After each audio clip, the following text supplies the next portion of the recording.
This is a segment from Voro's Return by Ariel Sealing. Narration is by Robot Ariel, an AI-generated version of my voice.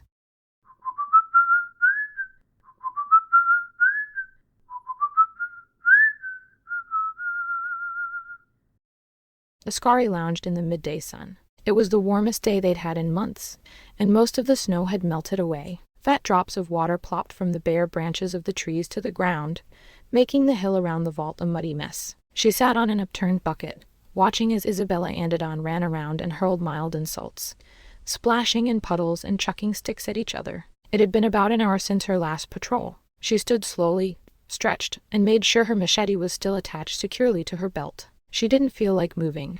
The sun was warm and she was very relaxed, almost sleepy even. Turning, Ascari saw Rudy stomping through the mud towards her. "How's it looking up there?" Ascari asked. "I'm not sure, exactly," he answered, glancing back up towards the solar panels. Moose was just acting a little weird. He said it was nothing, but he kept, doing that listening thing he does. Ascari nodded. "Probably just another monster moving in on their territory, right?" "I hope so." Then the frown vanished from his face and was replaced by a warm smile as he looked down at her. "You have mud on your nose." He reached out and gently rubbed it off. "Thanks," she said, reaching up to rub the same spot. She glanced back toward the bunker. The kids had vanished inside. "You go tell the others. I'll keep watch out here until Moose gets back." And then she listened. What had Moose heard that had made him worried? She slowly and quietly moved away from the fence, walking in her typical patrol direction. Every few yards she paused, slowed her breathing, and focused in a little more on her sense of hearing. Wind. It was always windy up here on the hill, outside the bunker. Creaking trees. They groaned and cried an old, weary song, and sometimes the song was punctuated by crashing as a branch let go of its trunk and fell to the ground below. Water.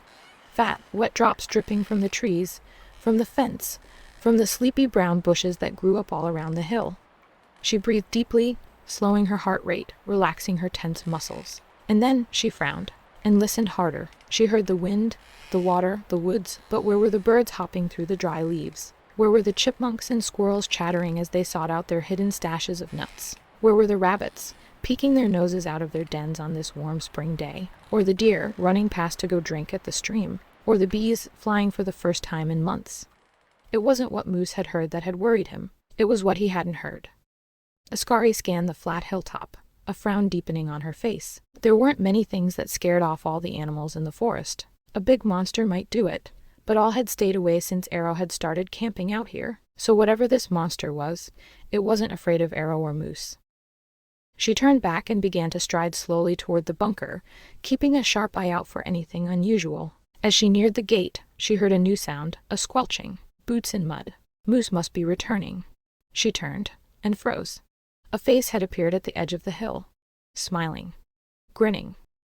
It wasn't Moose. It was Aggie's face. "Devor,"